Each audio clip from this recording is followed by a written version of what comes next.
This is why you must never, ever seek help from the narcissist's family. Welcome back to our channel. Today, we delve into a crucial topic that many survivors of narcissistic abuse encounter: reaching out to the narcissist's family. It may seem like a natural step to seek support, assistance, or resolution from their parents, friends, or siblings. However, the unfortunate reality is that survivors often experience the opposite of what they seek. Instead of finding understanding and aid, they are met with more abuse, suppression, oppression, and the ensuing trauma that follows. That's why it is essential to understand why reaching out to the narcissist's family is never a wise choice. In today's video, we unravel the complexities surrounding this issue and provide insight into why such attempts at seeking support can exacerbate the pain and suffering endured by survivors. Make sure to stay tuned as we shed light on the reasons it is paramount to avoid reaching out to the narcissist's family. If you find this topic intriguing and crave a deeper understanding, be sure to subscribe to our channel. Your subscription not only helps in spreading awareness about narcissistic abuse, but it also creates a supportive community for survivors. But before we proceed, I'd love to hear from you. Have you ever tried to reach out to the narcissist's family in search of help or support? If so, what was their response, and how did it make you feel? Share your experiences in the comments below, as your words may help others feel less alone in their own journey of recovery from narcissistic abuse. Now, let's dive into today's enlightening discussion. Don't look for help from the narcissist's family because they are not your own family. It's important to understand this for your well-being. Even though the narcissist has treated you badly, their family still supports them and ignores the harm they caused. They think the narcissist is always right and ignore your side of the story. Chaos doesn't happen by itself. There is always a reason behind it. The narcissist's family supports their behavior, which only makes things worse. It's important to accept this reality and cut off contact with both the narcissist and their family. This can be tough, but it's a necessary step to heal and take control of your life. The truth is that the narcissist's family will always enable their bad behavior, no matter what. If you seek help, other people might see the narcissist's abuse and support you. However, the family will take the opposite side and make things even worse for you. They might threaten you or create dramatic situations to push you away from the narcissist, especially if they are very close to their parents. The relationship between the narcissistic parent and their child is extremely unhealthy. The parent wants to separate the child from their partner to control them completely. It's almost like they want to take something away from you that they think they own. It's not a good idea to reach out to them, because they will come together like a pack of wolves, ready to attack you. Reaching out to the narcissist's family for help is never a fruitful endeavor. They are unlikely to offer any assistance or support. As I mentioned earlier, chaos does not exist in isolation. It inevitably has a source, which in this case, unmistakably stems from the narcissist's family. It's not solely limited to the family itself. Anyone connected to the narcissist's life can contribute to the creation of this tumultuous environment. Those individuals, be it friends or siblings, who fail to perceive the true essence of the narcissist, will be of no help if you seek their assistance or try to unveil the narcissist's true nature to them. They will simply refuse to believe you, and instead, an entirely opposite outcome will unfold. They will engage in triangulation, uniting against you, launching a smear campaign to prove that you are the problem, portraying you as the villain, victimizing the narcissist, and making their life unbearable. This situation can be tremendously devastating, as it tears at your very core. Imagine being surrounded and cornered by everyone, with each individual expressing the same sentiment in various ways, pressuring you to either leave, apologize, or downplay your suffering. Such a scenario would undoubtedly make you feel overwhelmed, causing you to question your sanity.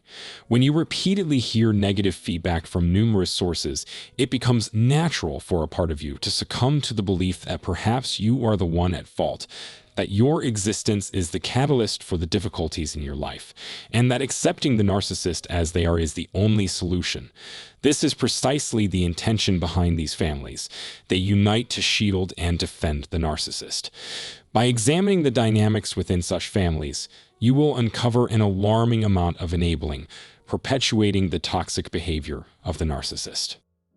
The narcissistic parent is incessantly enabled by the golden child, who is often the narcissist themselves, particularly if it is a narcissistic son. The mother-father-son or daughter combination, or any variation thereof, is possible, but the enabling dynamic remains prevalent within the narcissist's parent-child relationship. In their eyes, the child serves as nothing more than a minion, an extension wholly subservient to the narcissist's desires and comprehension alone.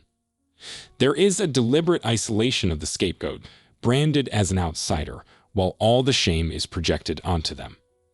In this case, you become that outsider, subjected to the projection of all the pent-up hatred that was previously inflicted upon their designated scapegoat, whether it be a sibling or another family member. Consequently, you are transformed into the enemy within their minds. It is crucial to recognize that a narcissistic family operates like a cult, a microcosm of controlling beliefs and behaviors. The members function with a collective mindset, mirroring the same patterns of thought despite having different individual brains. Their identities seem inseparable because a narcissistic parent actively suppresses any sense of independent individuality. To allow their children to develop separate identities would undermine the existence of this narcissistic cult, thereby signifying the failure of the larger narcissist or both narcissistic parents. A narcissistic parent, no matter how they attempt to justify their child's actions, deep down knows that their child is engaging in actions that are morally wrong and should be stopped. However, their narcissistic ego prevents them from acknowledging this truth. To admit that their child is involved in reprehensible conduct and must cease immediately would reflect poorly on the narcissist, revealing their own failure as a parent.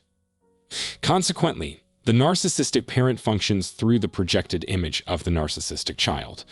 This intricate and messy dynamic explains why the parent incessantly kisses the child's behind, even when it is clear that such behavior should not be condoned. They enable and accept practices that are unacceptable because their moral compass is deeply ambiguous, allowing them to twist right into wrong and wrong into right at any given moment if it serves their own self-interest. Consequences hold no significance to them. The narcissistic parent frequently becomes the ultimate enabler of their narcissistic child. Despite being aware of the harm their child inflicts upon others, they remain steadfastly loyal, making excuses, justifications, and defending their behavior. This not only reinforces the narcissist's delusion of self-righteousness, but also leaves you, the survivor of their abuse, feeling powerless and isolated. The narcissistic parent not only ardently defends their entitled child, but they often redirect blame onto you, the victim, exacerbating the pain and confusion you endure.